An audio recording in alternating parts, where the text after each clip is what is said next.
Hi అండి, నమస్తే. Welcome to Nirmala's home kitchen. చేయడం కష్టమేమో అనిపించే జాంగ్రీని స్వీట్ షాప్ లో దొరికే టేస్ట్ వచ్చేలా చాలా ఈజీగా జ్యూసీగా మరింత రుచిగా ఇంట్లో ఎలా తయారు చేసుకోవాలో చూద్దాం. ఇప్పుడు 1 కప్పు మినప్పప్పుని తీసుకొని కడిగి మళ్ళీ నీళ్లు పోసి మరీ ఎక్కువసేపు కాకుండా 2-3 గంటల పాటు పప్పుని నాననివ్వాలి.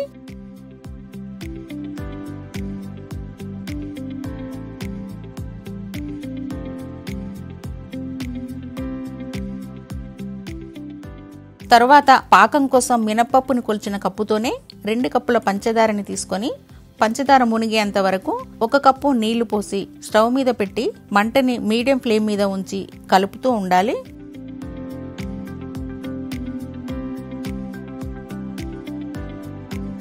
పంచదార కరిగి పాకం ఇలా స్టిక్కీగా రావాలి.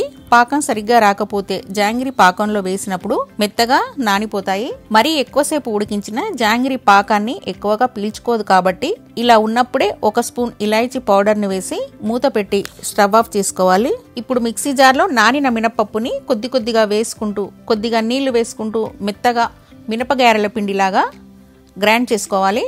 పలుకులేమి లేకుండా ఇలా మెత్తగా గ్రైండ్ చేసుకున్న పిండిని బౌల్లోకి వేసుకోవాలి. జాంగ్రీ క్రిస్పీగా షేప్ సరిగా రావడం కోసం 1 కప్పు కార్న్ఫ్లోర్ వేసుకోవాలి. అదేనండి మొక్కజొన్న పిండి. మినప్పిండిలో ఉండే తేమను బట్టి కార్న్ఫ్లోర్ ఎక్కువ తక్కువ పట్టొచ్చు. చెక్ చేసుకుంటూ కొంచెంగా వేసి కలుపుకోండి. బయట స్వీట్ షాపుల్లో దొరికే జాంగ్రీ లాంటి కలర్ రావడం కోసం ఆరెంజ్ ఫుడ్ కలర్ ని కొంచెం వేస్తున్నాను.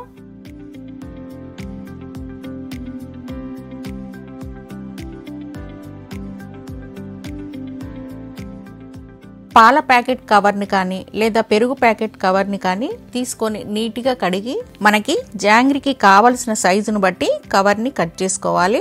ఇలా కట్ చేసుకున్న తర్వాత ఇందులో పిండి వేసుకొని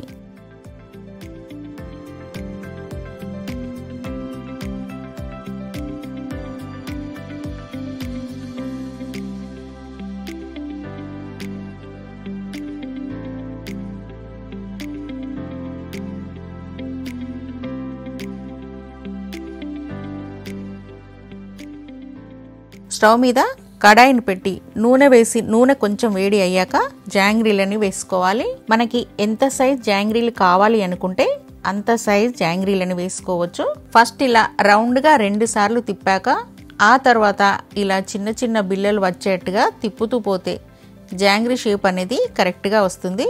మనం ఇంట్లో చేస్తున్నప్పుడు షేప్ కొంచెం అటు ఇటు అయినా కూడా టేస్ట్ మటుకు అలానే చాలా బాగుంటుంది.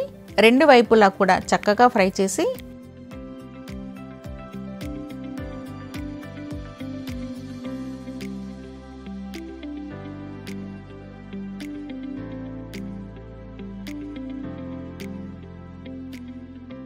వేడివేడి నూనెలో నుండి తీసిన జాంగ్రీలను గోరువెచ్చగా ఉన్న పాకంలో వేసి ఒక 2-3 నిమిషాలు పాకాన్ని బాగా పట్టించాలి. ఇలాగే పిండి మొత్తాన్ని కూడా జాంగ్రీలా చేసి ఫ్రై చేసుకోవాలి. ఫ్రై చేసుకున్న జాంగ్రీలన్నింటినీ పాకంలో వేసి పాకాన్ని బాగా పట్టించాలి. ఇలా పాకం బాగా పట్టాక పాకం నుండి జాలి గరిటెతో బయటికి తీయడమే. సింపుల్ ఇంగ్రీడియంట్స్ తో చాలా సింపుల్ గా చాలా టేస్టీగా చేసుకోగలిగే ఈ స్వీట్ మీకు నచ్చినట్లయితే గనక ఒక లైక్ చేసి మీ ఫ్రెండ్స్ కి మీ ఫ్యామిలీ మెంబర్స్ కి షేర్ చేయండి. మరిన్ని వీడియోస్ కోసం నిర్మలాస్ హోమ్ కిచెన్ ని సబ్స్క్రైబ్ చేయడము అస్సలు మర్చిపోకండి.